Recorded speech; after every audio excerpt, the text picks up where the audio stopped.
Welcome, welcome, welcome, welcome, welcome.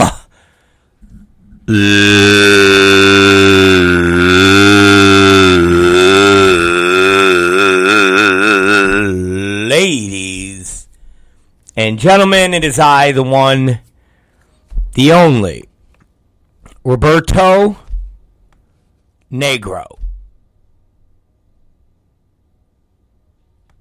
And this is the Roberto Negro Show.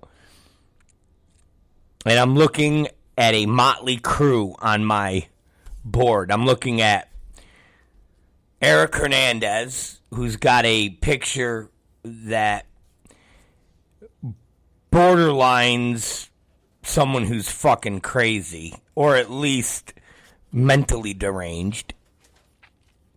I'm looking at a new graphic of Michael Moran, who says he's still driving, which is kind of funny.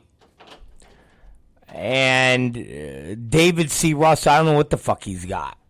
Cold Narc has a picture. What the fuck is that anyways, Cold Narc? Let me look at you.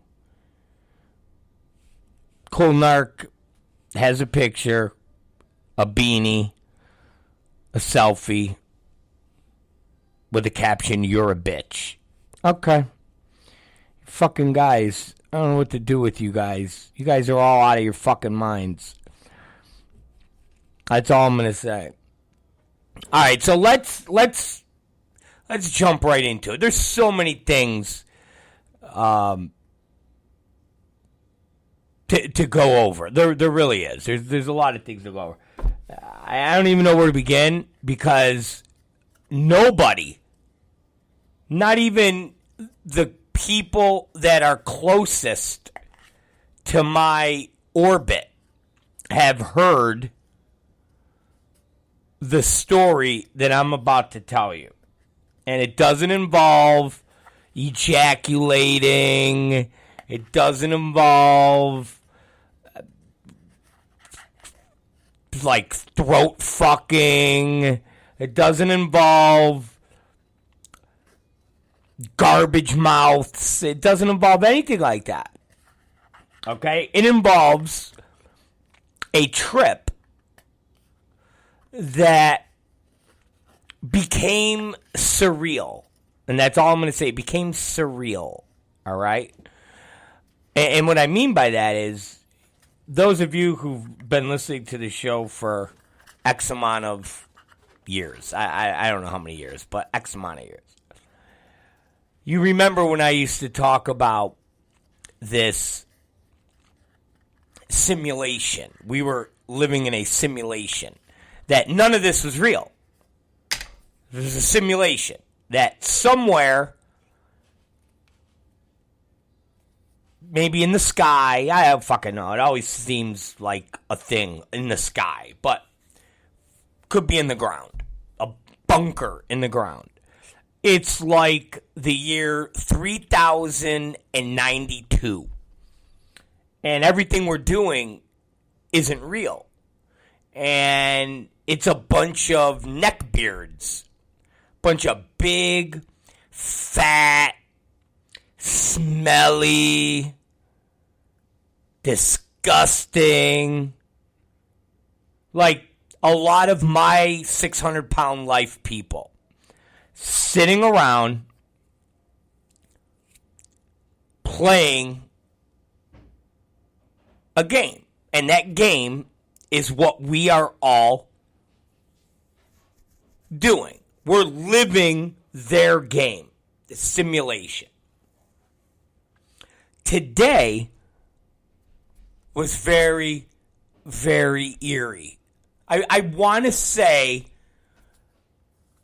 that, and it wasn't that dramatic where I'm talking death, but it definitely was weird enough that the only explanation is simulation. Because it was so fucking weird. Now, I'm going to go to the end of the story before we go to the beginning of the story. Just in case I don't have time, because I still want to talk about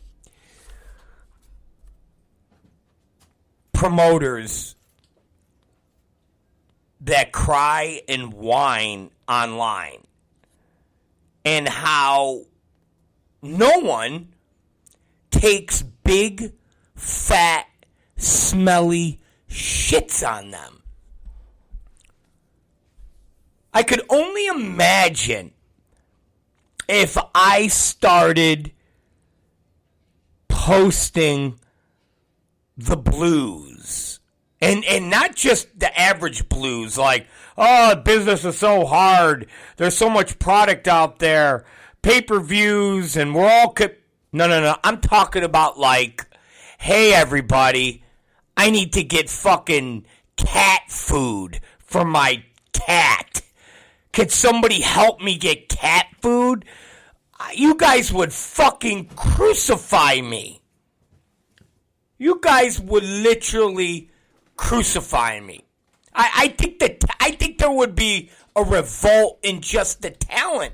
Like, I think I would have talent call me up, from Big fucking Joe to Drake to even Shylock would call me up and be like, you know what, Rob, we're not gonna work for you anymore, because if you gotta beg to buy cat food, how the fuck are you gonna pay us? How are you gonna do anything? How are you gonna do anything to make this company grow if you can't even fucking buy cat food, bro? Now, we're gonna get to that in a second. But let's talk about the simulation. All right? Because I think I'm still living a simulation.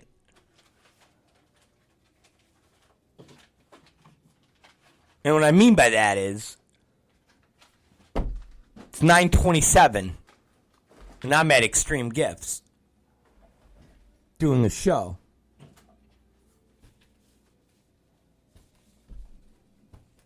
Looking at one of my employees who got their throat probed, not by a penis, but by a camera. And they're here. So, the simulation is real. Now,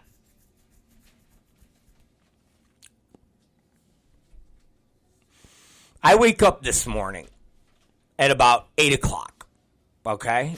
About 8 o'clock in the morning, I wake up. Now, remember, last night, I drive to New York City. Now, it's actually a 4-hour and 55-minute drive. That's how long the MapQuest says. Okay?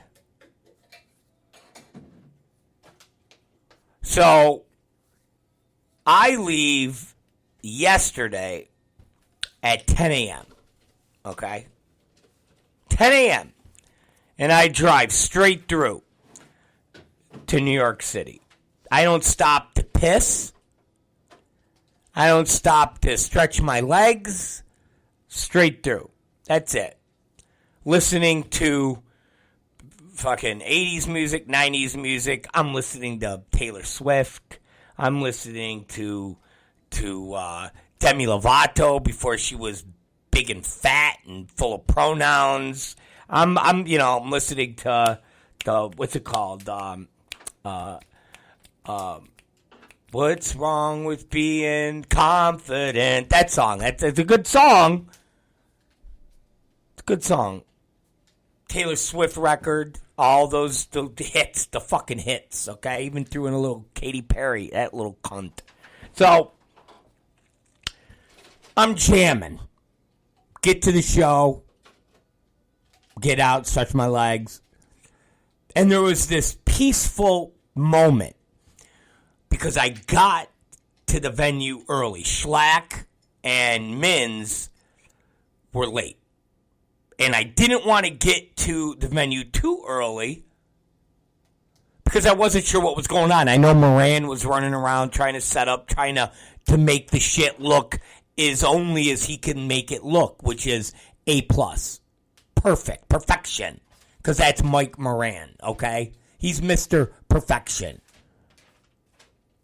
When he does it, when he has his other crew do it, dog shit. They don't even fucking use instant replay.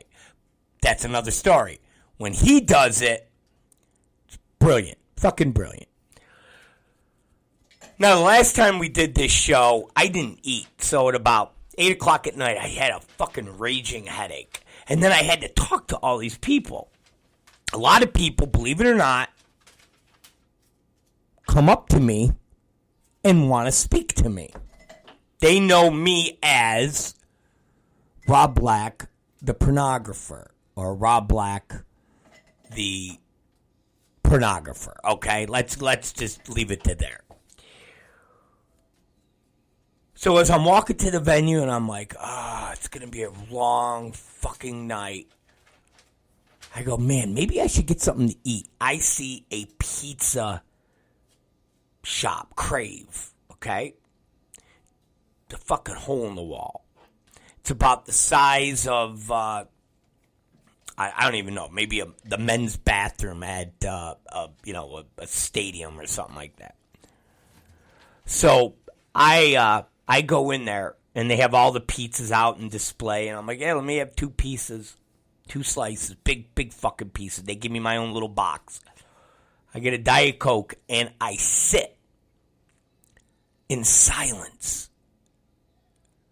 Silence. I find a little high top, and the place is mobbed. And I got my pizza, and I'm like, fuck, what am I going to just stand up and eat? Fuck it. And again, just like simulation, just like the game, all of a sudden, these 2 people get up, and the one person looks at me, signals me to come and sit at this high top. So now I got this high top all to myself. They didn't know me, but they acted like they knew me. That's the simulation. The person playing the game was like, I'm going to have Rob sit down and eat his pizza, so I'll get these people to get up right now. And he got them to leave. There's like 50 people in this tiny little space, and these 2 people get up so I could sit there and have my pizza. I sit there by myself, alone, in silence, and I eat this pizza, and it's the greatest fucking pizza I've ever had. Now, I don't know if it's the greatest pizza I ever had because I was hungry, because I was alone, because nobody was fucking talking to me. I don't know. Maybe I was driving for, 5 hours, but it was amazing, suffice to say. Now, jumping ahead. We do the boxing. We go out. We're at a diner at fucking 2 o'clock in the morning. Again, I'll jump back to that. I get back to the hotel, the Paramount. Nice hotel. Larry spares no expense. Larry spares no expense. I go up there. I lay down. I pass out. I wake up at 8 in the morning. I get in the car. I found a parking garage, $54 overnight. 12 hours, $54. And then the parking for the event was $46. So basically, spent $100 to park in New York City. But different story, different time. So I get in the car and I start driving. And I get a text right out of the gate from Teeth. That's what we call him now. Mr. Teeth, Tom Byron. And he says, do you have a generator? A generator? A fucking jet? What the fuck am I going to do with a generator? Do I look like a bushman? Well, come on now. A generator. I go, no, I don't have a generator. He goes, probably not going to have any power tomorrow. I go, what? He goes, yeah, we're supposed to have like a storm and we're not going to have any power. I go, oh, they just said we're just not going to have power. He goes, no, but they say the winds and the ice and the snow. So we're not going to have power. power. So if you got a generator or you could get a generator, you might want to look into that. I said, the fuck out of here, the generator. So I get that. Now, I didn't hear about this storm. I didn't hear about the craziness. So, as I'm driving, I hit Pennsylvania. And as I hit Pennsylvania, I start to see little speckles coming from the sky. And as I go a little bit faster, I see a little bit more speckles. I go a little bit faster, a little bit more speckles, a little bit faster, a little bit more speckles, and before you know it, there is a fucking blizzard. A goddamn motherfucking blizzard. As I'm driving through Pennsylvania, I said, are you fucking kidding me? And I'm pretty sure most of you have driven through a blizzard before. That sickening feeling as you start seeing the red lights. Okay? You start seeing those red lights, the fucking tail lights of all of these people. And you see the road, because it's not plowed, because it's just starting. And now you start seeing fishtail. I said, oh my God, this fuck. So I start getting my groove. Other people are getting their groove. So now we're driving. And we're doing, 35 miles an hour, 32 miles an hour. Now, here's the kicker. Okay? Here's the fucking kicker. Monday, I made an appointment with my bank manager for today at 3 p.m. So it's with the bank manager. It's kind of like a Charles Schwab investment broker. It's a bunch of people that I had this meeting with. Well, I didn't change it because my thought process was I leave at 8 in the morning. I make it back to Rochester at 2. Maybe I'll grab a chicken sandwich. Maybe I take a piss. And I'm at the bank president's office by 3. And I'm getting shit done. Then I'm going to the t-shirt printer, getting shit done. Well, now I'm looking at the snow. I'm watching people fishtail. I said, cocksucker. So as people are texting me back from Rochester, I'm like, hey man, is it snowing there? No snow. So I'm like, okay, this can only last so long. Because I know I only drive through Pennsylvania for so long till then you hit Binghamton and Syracuse. So the groove is going. You start finding those grooves because more cars are driving. So now you got the grooves in the road. So as long as you stay in the groove, you've got a good rhythm. But you try to get into the other lane, you now got to go over the snow that doesn't have a groove, and you start to feel your car fishtail a little. So I'm in the slow lane because the fast lane is even slower than the slow lane. And I'm white-knuckling it, but I'm still jamming to Taylor Swift. At this point, I'm still going with it. I think I'm going with the concept album where it was just all about Jake Gyllenhaal and the guy with the big cock. Or is that Orlando Bloom or the other one? Whatever, the other guy that you was with. I'm rhythm. I'm going. I'm happening. And all of a sudden, I start seeing red but people are getting over. I'm like, okay. And then there's a car in front of me that all of a sudden puts their hazards on, and they go from, 40 miles an hour to 20 miles an hour. So I'm like, motherfucker. So I start slowing down, tapping the brake, and out of the corner of my eye, in my rearview mirror, I see a fucking car coming at me with absolutely no stop in sight. And I'm like, they're going to fucking hit me. So I start to turn the car. There's nobody in the left lane.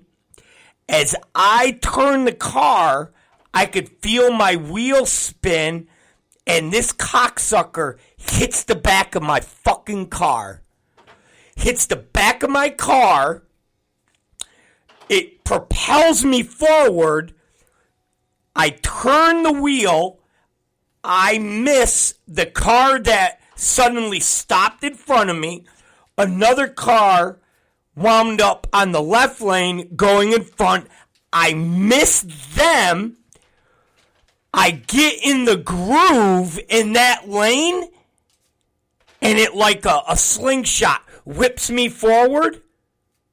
And in the rearview mirror, I see 3 cars stacked up, and I just kept going. I didn't stop. I didn't give a fuck. I ain't exchanging fucking insurance. Don't give a fuck. I'm rolling. The airbags didn't deploy, which means the damage couldn't be that bad. My neck's all right, but I wound up in the groove, and I'm going forward. And I just kept driving, and just kept driving, and just kept driving. And one of the trucks that were involved, there was like an F-150 that managed to dodge out. At one point, about 15 minutes later, is driving, and I see out of the left mirror, he starts coming up on the left side of me. And you know when you feel that person staring at you? And I look over, and dude is looking at me, and he's smiling, and he just shakes his head. And I just kind of like gave him like a tip of the hat without me having a hat. Like he was acknowledging my awesome driving skills and the fact that I took a rear end collision and didn't fucking stop. Didn't give a fuck and just kept going. Because let's face it, we're in a blizzard. Everybody was now in the embankment. What the fuck's going to happen? I'm going to be in an embankment. I'm going to need to get a tow truck to pull me out. If the damage isn't that big of a deal, we're going to exchange insurance. If it ain't something that's, thousands of dollars, my deductible is going to tell me to go fuck my mother. And at the worst aspects of it, everybody wants to call the goddamn police. So now we're on the freeway in a blizzard waiting for the New York State troopers to roll over. And at the end of the day,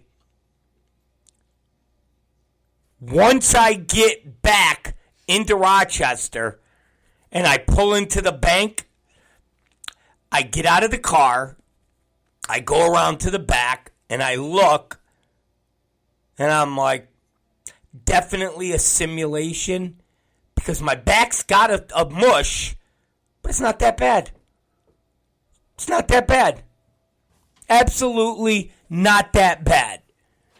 My guy, the kid that I went to school with, Dominic Galena, who owns a collision shop, easily can pop the fucking thing out, throw a little fucking paint on there, and it'll probably cost me $300. If I would have stopped I probably still would be on the side of the fucking road, and it's 9:44 p.m. Eastern Standard Time. So, with that being said, ladies and gentlemen, we are in a fucking simulation. Because there was no rhyme or reason that I shouldn't have fucking had airbags deployed. There was no rhyme or reason why somebody should have fucking blasted me as I got propelled to the front. There were so many things that should have happened, but it didn't.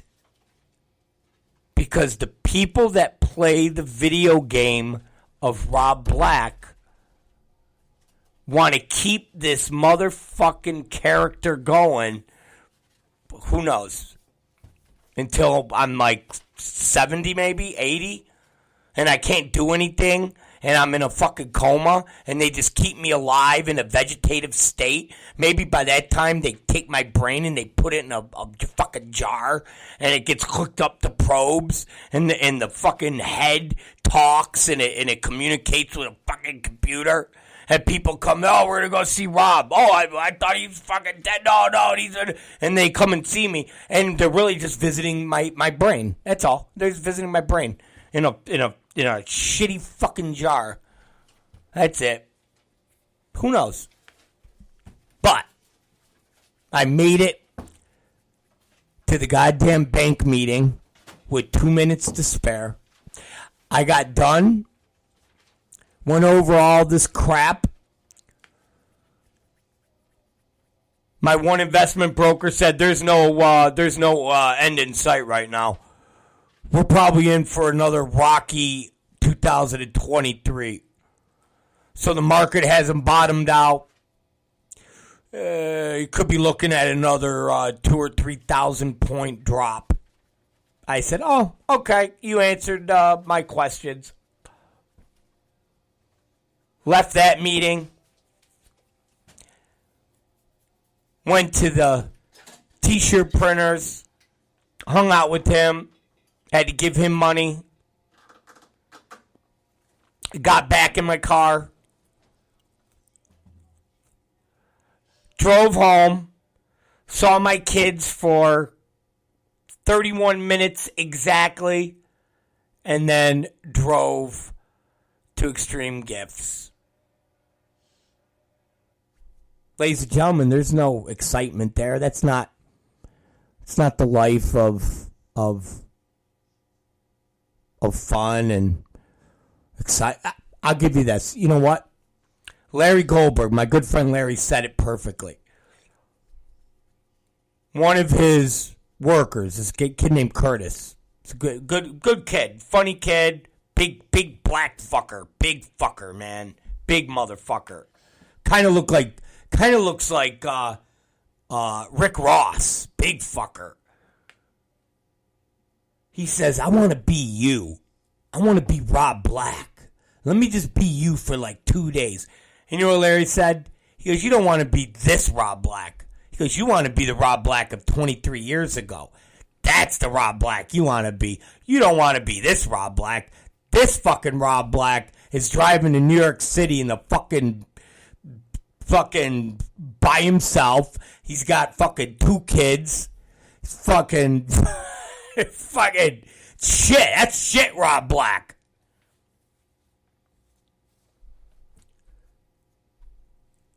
$27-year-old Rob Black, that was Rob Black. 30-year-old Rob Black, that was Rob Black. And Curtis started laughing. And I actually had to get a good chuckle out of that, too. I said, yeah, you're right. You definitely don't want to be... You don't want to be this Rob Black. You want to be the other Rob Black. That's the good Rob Black. You know. So. All right. Let's take a quick break.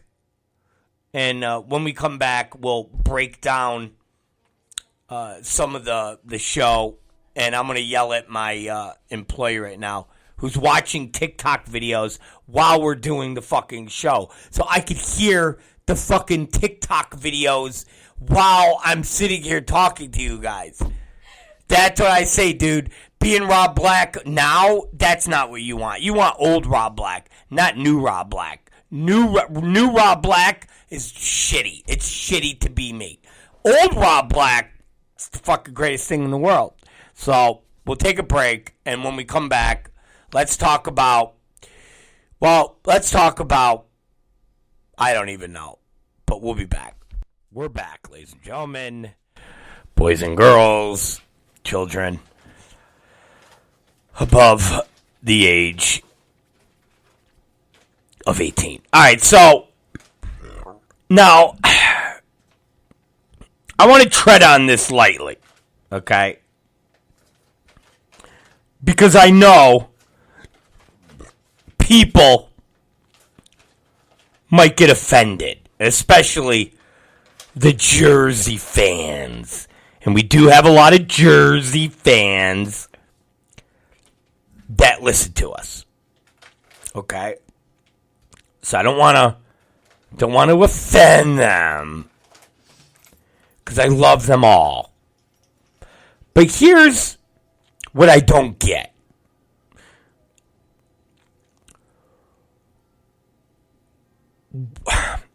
When did pro wrestling, and I'm going to answer my own question, but when did pro wrestling become so tribal that basically the political landscape and how we treat politics and how we treat social issues are now part of wrestling? How did that ever happen? Other than, we'll pause a beat, and now I'll answer it. Just like any sport, just like any activity, just like any form of entertainment, you have to cultivate new fans, new consumers. And at some point, those consumers, for whatever reason, and then this is on that entertainment and how they handle it, start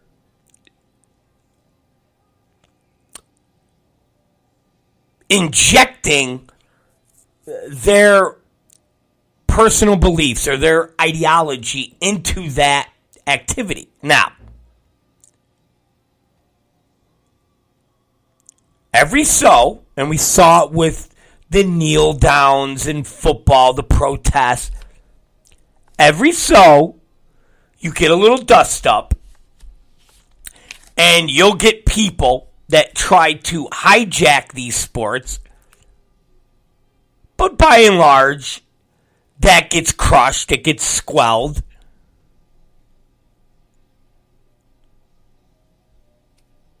And I think Michael Jordan coined the phrase the best. And he said, Republicans buy sneakers too.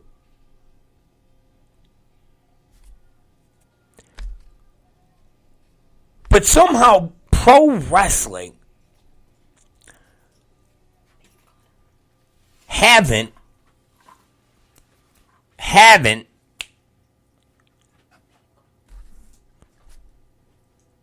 cultivated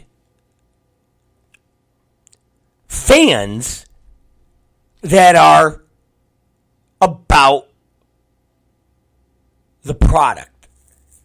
So in turn, the cultivation bred fans who then said, we want to change the product.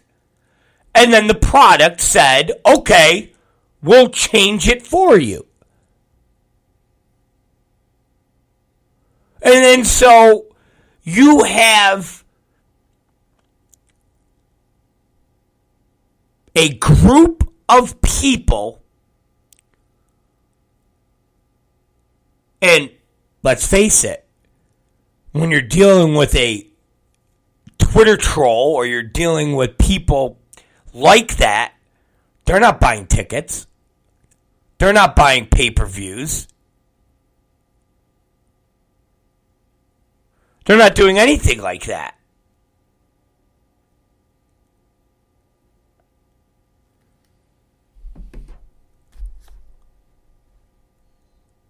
They're just there to bitch and moan. But I don't want to get too far into the weeds on this. But it all circles back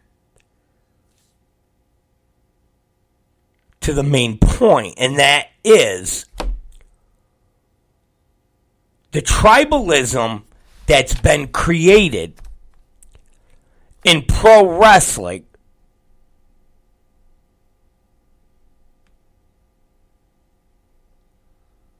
equated to, okay, this group of wrestlers or this promoter or this promotion, we're going to not like. And we're going to, shit on. And we're going to out them for being scumbags and fucking, sexists and whatever. But this other group who are going to do the exact same thing as we went after this group for doing and being and representing, we're going to praise them. We're going to love them. We're going to boost them up on a pedestal.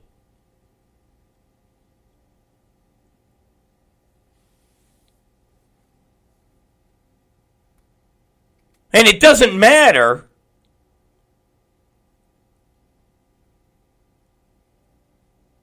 if we're mad at this group for doing X, Y, and Z, but this group who does X, Y, and Z that we're mad at,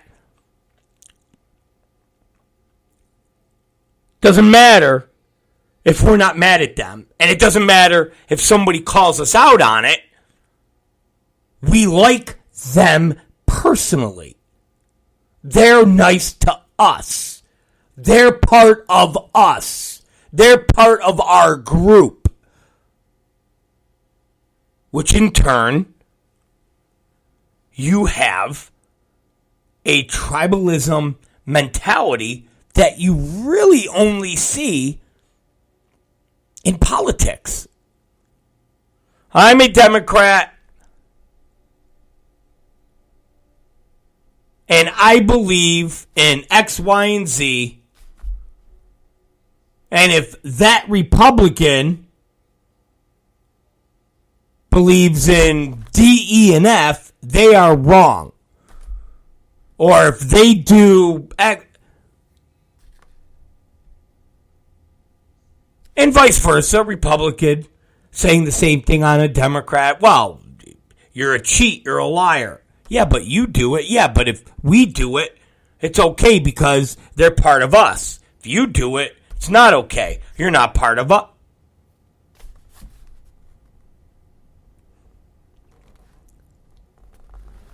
And now, wrestling has become the exact same thing.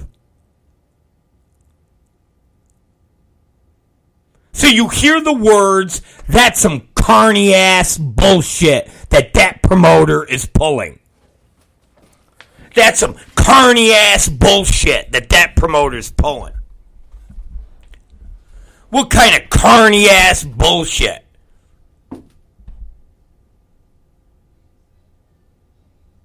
Oh my God, that promoter just fucked that guy. He owes him $400. What a cut. No one worked for that.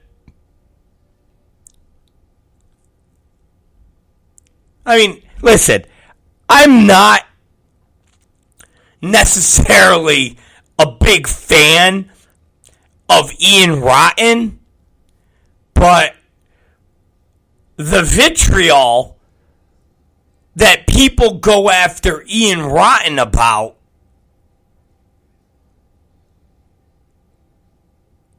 and yet there's promoters that everybody loves that does the exact same thing, but people don't out them.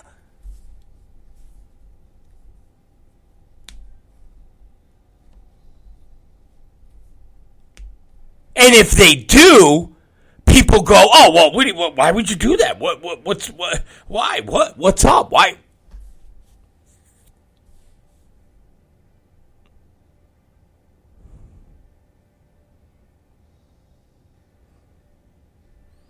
Now, like I said, I'm not defending Ian, but when I hear stories, I'm going to give you a story, and it really infuriated me because it's a scam. Okay? Now, I'll be chill with the names, but a certain individual who's very close to me who rents rings worked a deal and rented his ring to a certain promoter who is very popular in the New Jersey area.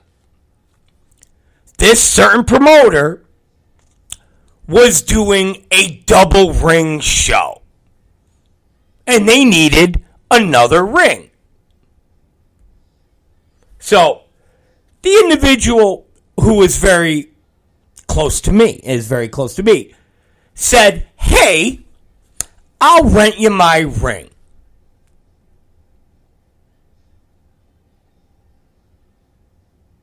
And the individual who wanted to rent the ring said, "Well, can you give me a deal? Because I can't afford what you use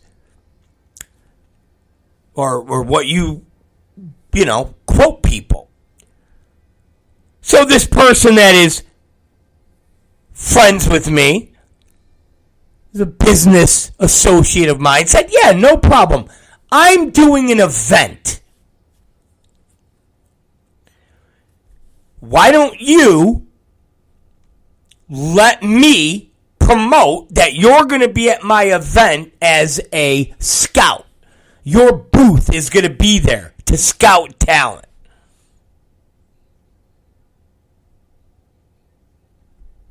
You commit to that, and I'll give you the ring rental for half. So they made the deal. They shook hands. So this person that is close to me went and did the ring rental for the double ring match.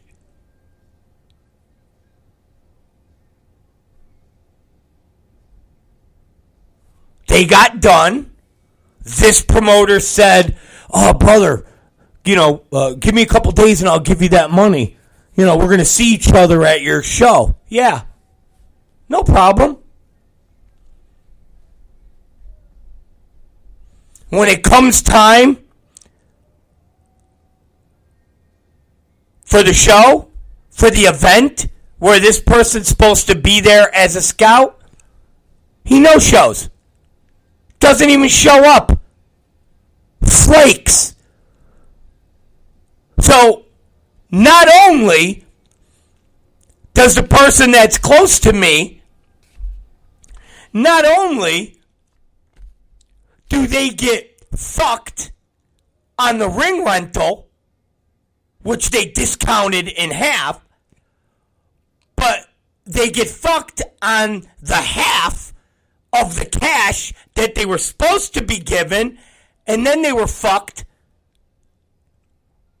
on the appearance that this promoter, this big shot promoter, was supposed to do to get the discount.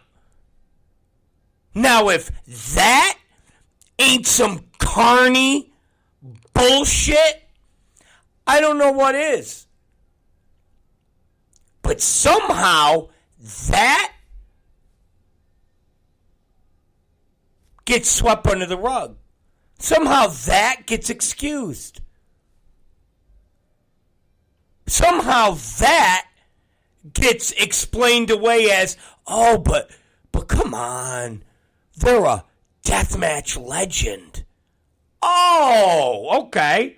And you know what I told to my guy? I said, well, if that's the case, I'm a deathmatch legend promoter because I was doing it before them. And if I was doing that type of shit, I'm the biggest scumbag in the world. I'm the biggest piece of shit in the world. Instantly, on every single deathmatch thread, on every message board, I'm being called the biggest piece of shit in the world. But because of the tribalism that we now have in wrestling, the same people that would view that as a scumbag, garbage, piece of shit move find it completely acceptable because they like the person that's doing it on a personal level versus the person that's doing it who they don't like on a personal level. So in actuality, they don't give a shit about the scumbag move.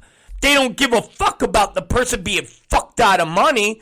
They don't give a shit about what's right and wrong.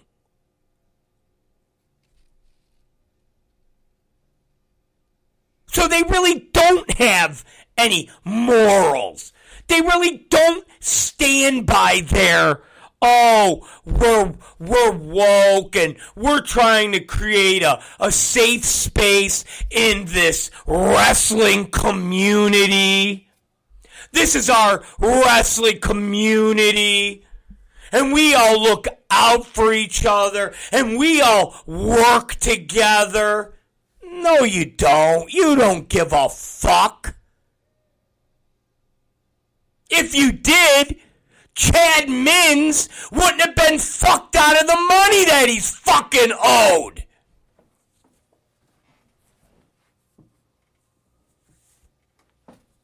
He wouldn't have gotten fucking worked. And people excuse it away as, well, he's a deathmatch legend. Fuck you. You worked him. You fucking worked him. You never had any intention of going to be a scout or whatever the fuck it is, a judge at Chad's event. You had no intention of going there. You went, yeah, I'll do it. So you could get half off on the ring rental, and you never had any intention of paying the motherfucker for the half on the ring rental. That is a scumbag fucking move. And that gets excused away.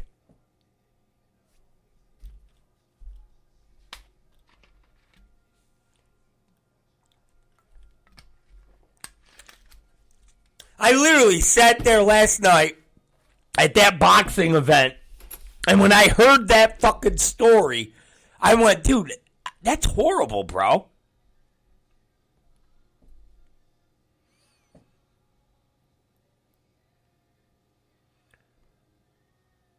I go, that's horrible.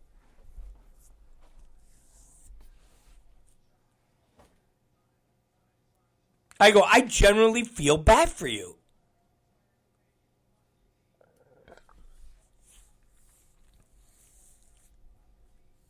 So, before all you woke, deathmatch, fucking our community, all you motherfuckers sit there and do your little bullshit preaching.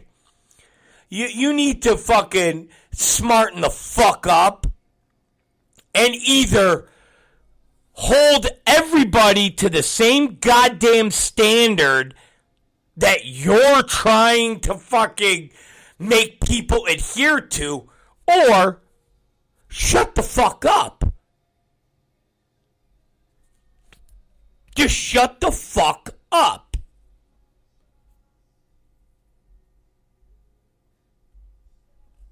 Plain and simple.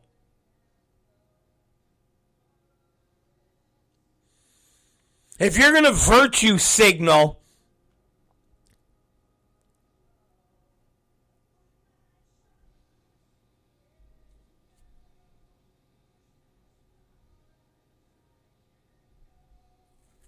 you better live that motherfucking life, man.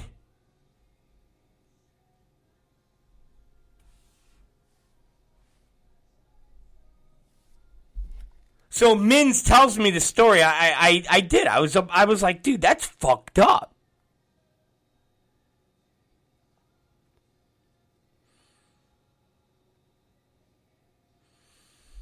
That story, and then Mins telling me last night, he hit me up when he got home, and he said, thanks for the night. I mean, it wasn't like I fucking, did anything that dramatic. I mean, me and him had to fucking pay for fucking schlack eating chicken at the table and drinking 5 beers. So it wasn't like, wasn't like I treated him to like a fucking gorgeous blonde fucking sucking his asshole at the fucking table. But he said, thank you. He goes, that was the first time I've been out without Logan since he was born. And I was like, oh, again, two Min stories.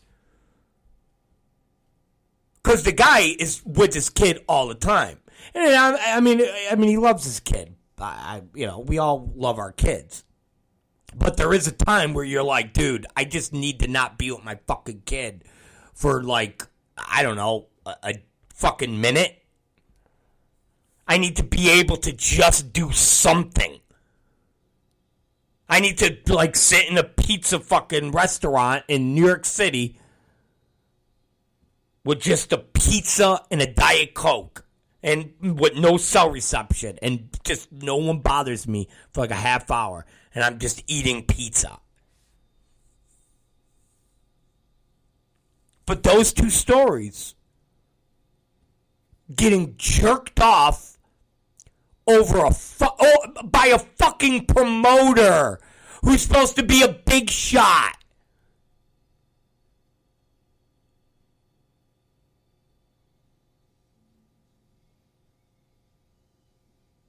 And then not being able to really, have a night out on the town, so to speak.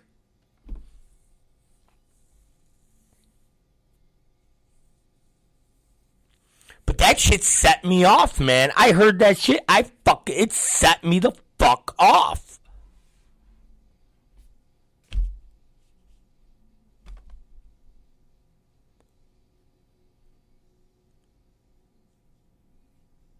Set me the fuck off.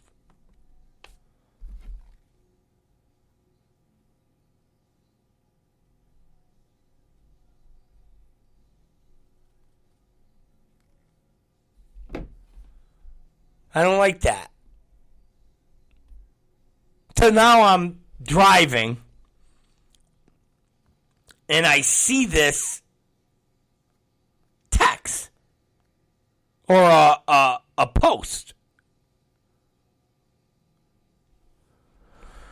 If there's anybody around the Williamstown, New Jersey area, I'm in need of a ride to the store. Sully needs food and wanted to find one thing for the wife for Xmas. I don't have a car, been stuck for a few days. I'm not Ubering anywhere. I don't have much money. I hate this week and holiday. I will throw you gas money. Thanks. So,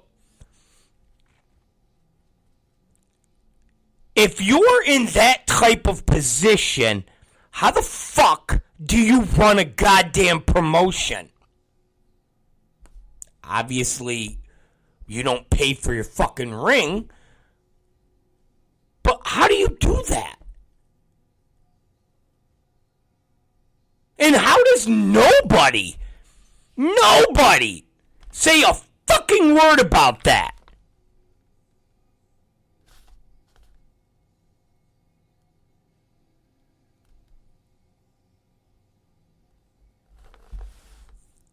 Hank Abbott said,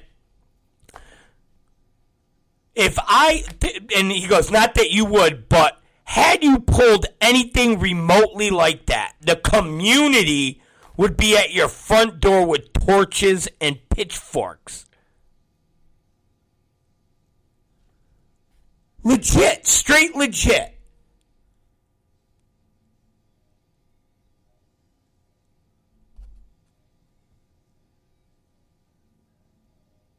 So, with that type of post, that's either working everybody, like the kids we talked about who go and buy the fucking candy bars at Walmart, and then they resell them, and they're like, oh, we're poor, and it's like, get the fuck out of here. Your mom's sitting in the fucking car about, get the fuck out of here. It's either that, or it's some goddamn carny bullshit.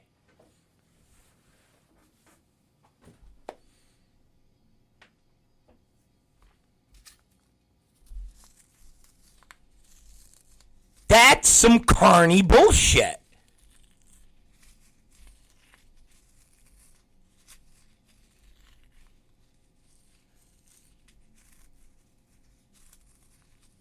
I mean, I get it.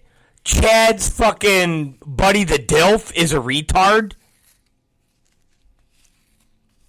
But that dude gets his balls busted for basically doing the exact same shit.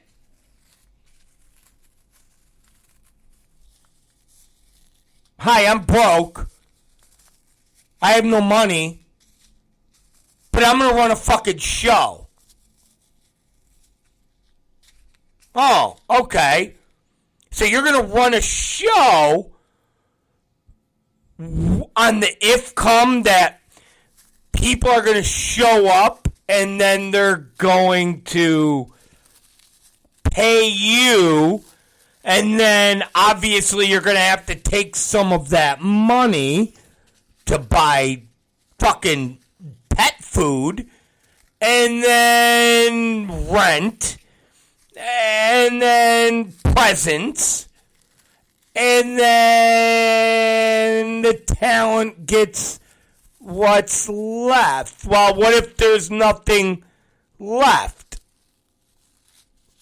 What if there's nothing left? Then the talent gets nothing. And somehow this is acceptable, and the same community that seems to have a problem with me making porn 24 fucking years ago is completely, awesomely fine with a fucking promoter fucking over talent and fucking over the ring crew.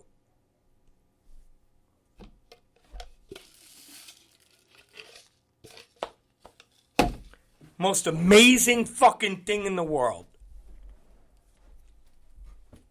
And listen, I gotta tell you, man, I'm not saying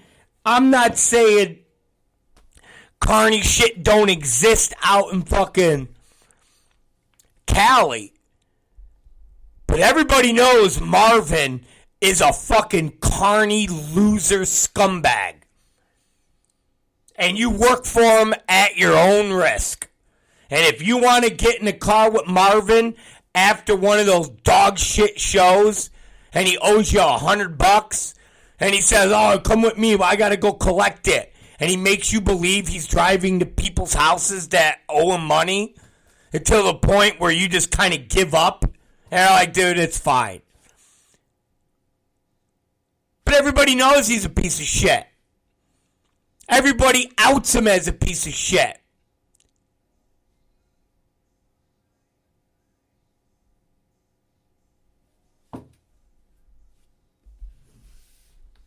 And all the other fucking drools, from Chaos to Logan X, they do what they do. Here's our show. This is what I'm going to give you. Here's my school.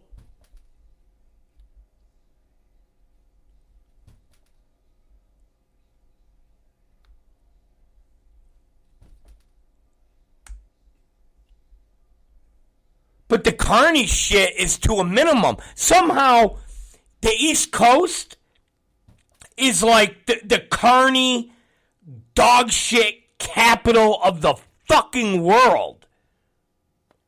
And everybody's chill with it.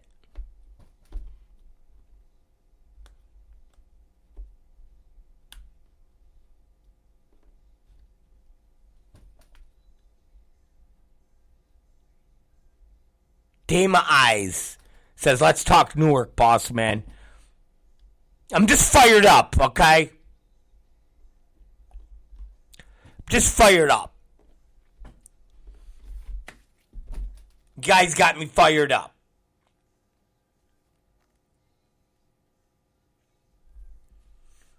When my people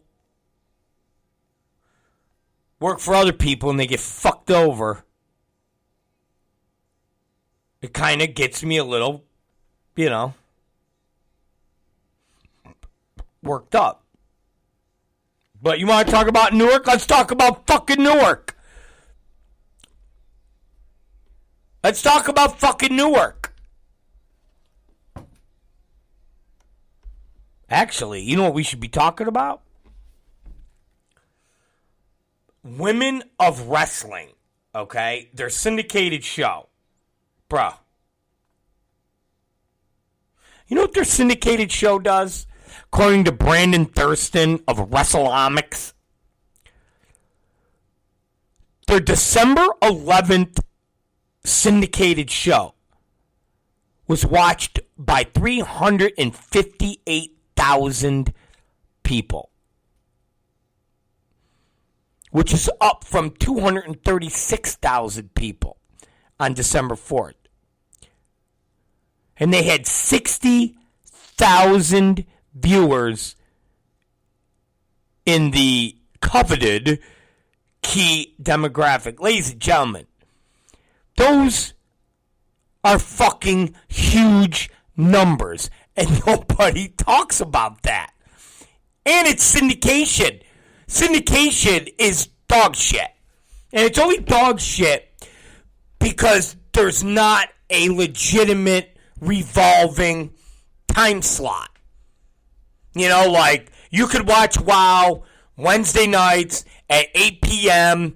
on all these it's like they might air a Saturday morning in Rochester, New York. They might air Saturday night in Des Moines, Iowa. They might air Sunday morning in Bakersfield, California.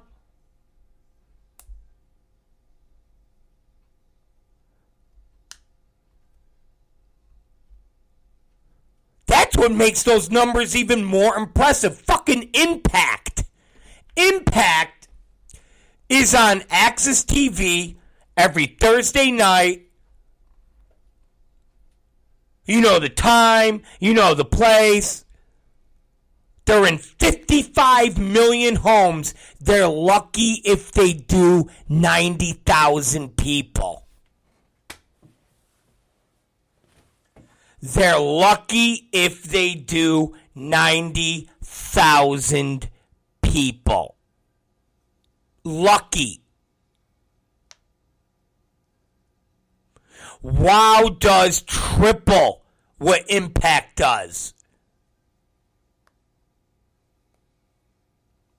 They do triple what Impact does.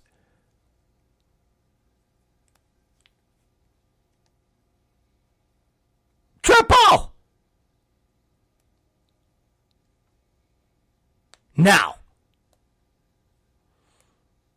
you might be saying, Rob,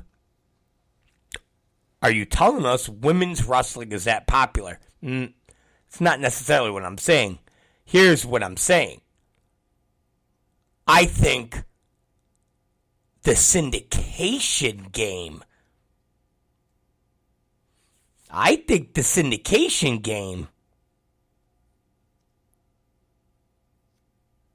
Sami Callihan is fat.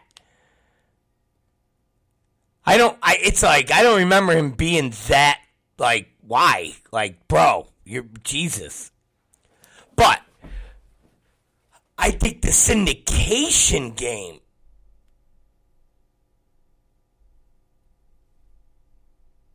is something that in the cable fucking streaming revolution,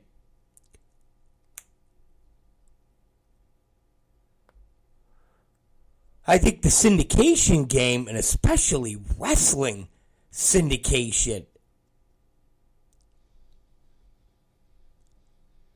there's a big fucking void there. Remember, Ring of Honor was syndicated. Now, granted, it was all Sinclair Broadcasting and was all their stations, but still, it was syndicated. That syndication. And I think it's a forgotten art in the TV business.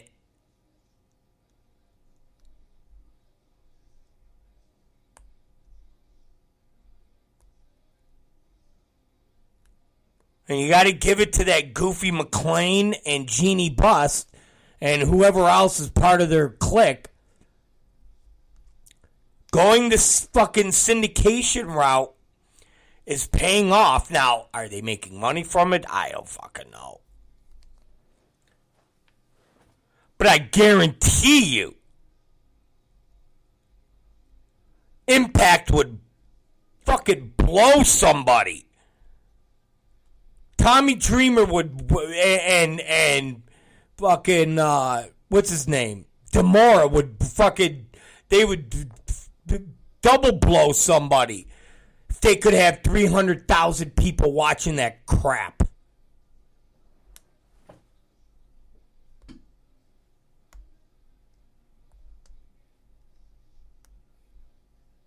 And that WoW is produced nice. They put it in that, what is it, the Blasco? They got AJ Lee there. It looks nice. And remember, when you're talking syndication, you're still talking about a bit of a older demographic who are still into the goofy costumes and the storylines, and, you know, this is the fucking little Bo Peep, and this is, you know, we could shit on it all we want, but I'd love to have 300,000 people watching XPW TV a week.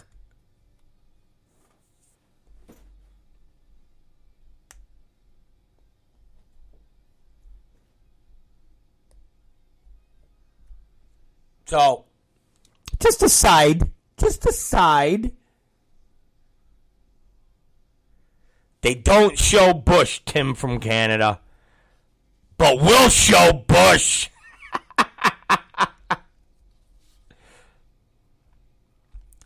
God damn it, we'll show Bush.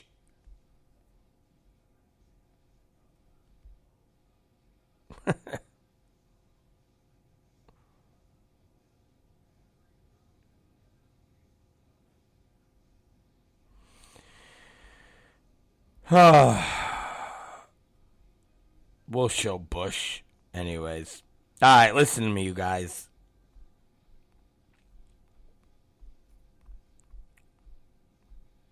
Boxing. Good show. We'll get more to it. Newark. Big Joe. And I know you guys are waiting. Big Joe, Drake Younger, Lou Dark Shaitan, Lindsay Snow. Newark. You didn't miss the announcement, Slava. Here's the announcement, Slava. Your ex-girlfriend is fucking Matt Riddell. Okay? There you go. There's the fucking big announcement.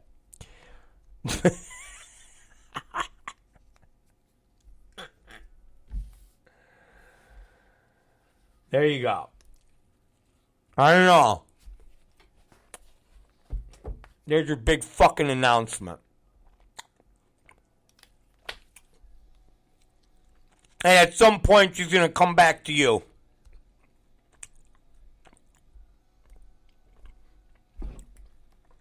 She's going to be like, Slava, I'm sorry.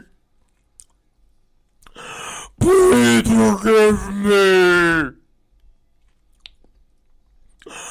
I won't do it again.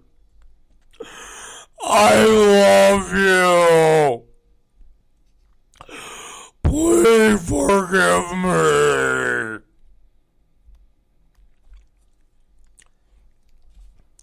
I said December 20th? What? What did I say December 20th on? Oh, the day, yeah. I think we need 2 more days. Bro, damn Izzy, don't bust my balls or I'm going to ban you. And don't get all emotional like some of our other fans.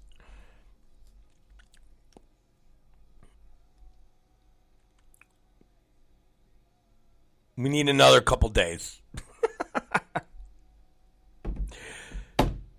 Yeah, we want Mishka to get in the ring and go, Stop, I'm sorry.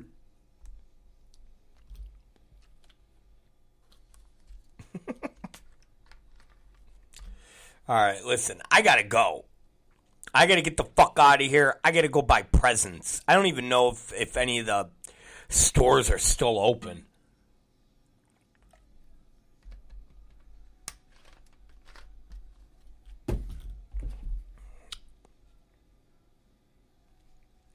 But we'll see you guys tomorrow. Happy Christmas. Goodbye.